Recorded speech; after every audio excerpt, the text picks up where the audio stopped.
Liverpool akan menghadapi Real Madrid di final Liga Champions tanggal 29 Mei nanti. Pertandingan ini diprediksi berlangsung sengit mengingat kedua tim punya sederet pemain bintang. Tim mana yang lebih unggul, cetak gol, coba merangkumnya sebagai berikut.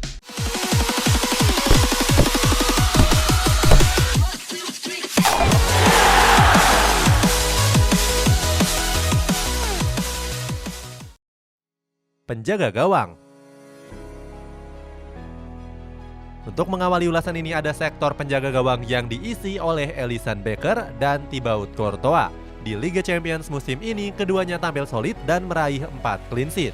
Selain itu, Alisson dan Courtois cuma bobol 2 kali lebih banyak dari jumlah penampilannya. Akan tetapi catatan minor datang kepada Alisson Becker yang menghadapi Villarreal bobol 2 kali. Sementara Courtois justru tampil mengesankan kontra Manchester City di semifinal lalu. Banyaknya penyelamatan Courtois juga menjadikannya sebagai man of the match. Selain itu, menurut Huskor, Courtois juga meraih rating 0,6 angka lebih tinggi daripada Alisson Becker. Bek kunci.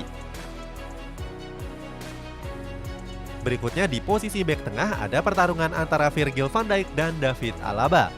Sebagai bek tengah modern, keduanya sama-sama unggul dalam melakukan passing dan mengawali serangan.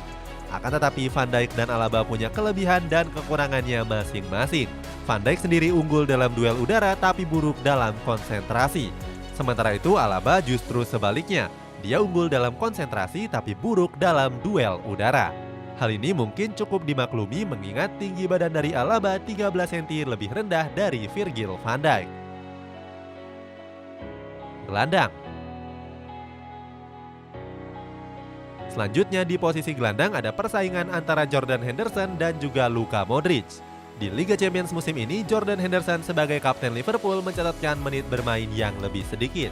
Alasannya Jurgen Klopp sering merotasi lini tengah dan memainkan Fabinho, Thiago Alcantara dan juga Naby Keita. Sementara Modric adalah gelandang tengah tumpuan yang tampil reguler dan cuma diganti dalam 6 laga saja. Sebagai jenderal lini tengah, keduanya dibekali oleh keunggulan dalam mendistribusikan bola. Dalam permainannya, Henderson sendiri cenderung untuk mengirimkan umpan datar, sedangkan Luka Modric mengirimkan umpan lambung. Luka Modric punya postur yang cukup rendah yakni 172 cm, sehingga dia punya kelemahan dalam duel udara. Walaupun begitu, Luka Modric mencatatkan rating 0,24 angka lebih baik. Duel sayap. Kemudian di sektor sayap ada pertemuan antara Sadio Mane dan Vinicius Junior. Sebagai informasi, mereka berdua punya selisih umur yang cukup jauh yakni 9 tahun. Di Liga Champions musim ini, Mane tampil reguler dan sudah mengoleksi 4 gol. Walaupun meraih 1 gol lebih sedikit, tapi Vinicius justru unggul dalam hal assist. Vinicius sudah menyumbangkan 7 assist dan menyamai assist dari Bruno Fernandes di Manchester United. Hal ini berbanding terbalik dengan Sadio Mane yang belum menorehkan 1 assist pun.